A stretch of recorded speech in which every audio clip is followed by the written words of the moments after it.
Hey scrappers, welcome to another video.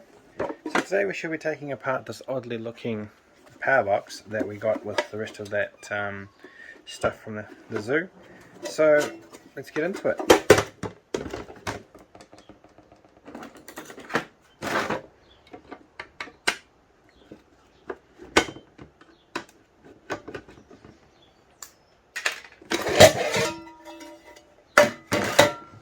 Essentially all we have is a transformer, electronic transformer, and a whole bunch of wire.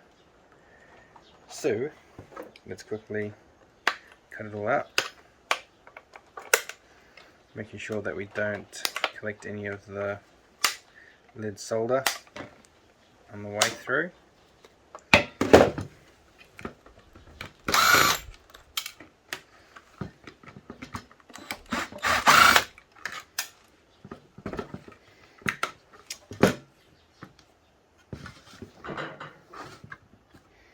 Right, so the next step is to try and get these annoying flathead screws out of here.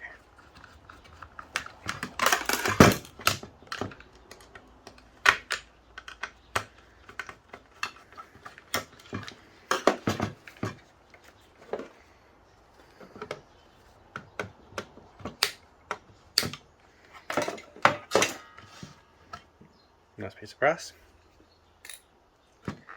And the rest I'll take apart off of screen. That is there, just a switch. There's not really much inside there, it's just a little connection on a rocker. But there's a piece of steel. That might even be aluminium, I think.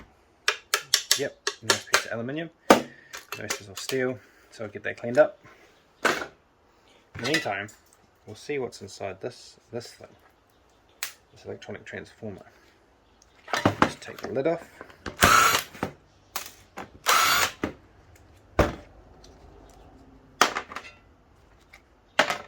Right, so just some connections. So we've got lead.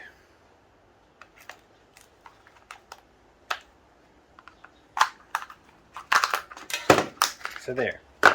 That's the difference between your standard ballast transformer that you see inside your old school fluorescent lights and the digital or the electronic type transformers. You got a whole lot more componentry involved. A whole lot more clever thinking. It's not simply just a transformer anymore. It's a transformer that's monitored by some sophisticated electronics. So I will do the same again. Take off all these MOSFETs, these two step up and step down transformers. A little inductor there, nice big inductor there. And as a microscraper, as you know, this will all go into my container.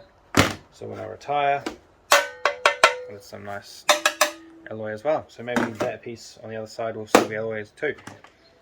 Sorry, as I said, I will endeavour to take them all apart. So in the meantime, I'll just clean this up slowly here. Removing this wire, because this is insulated copper wire and it's got good copper on it. Same again on this side. Hopefully this hasn't been tinned.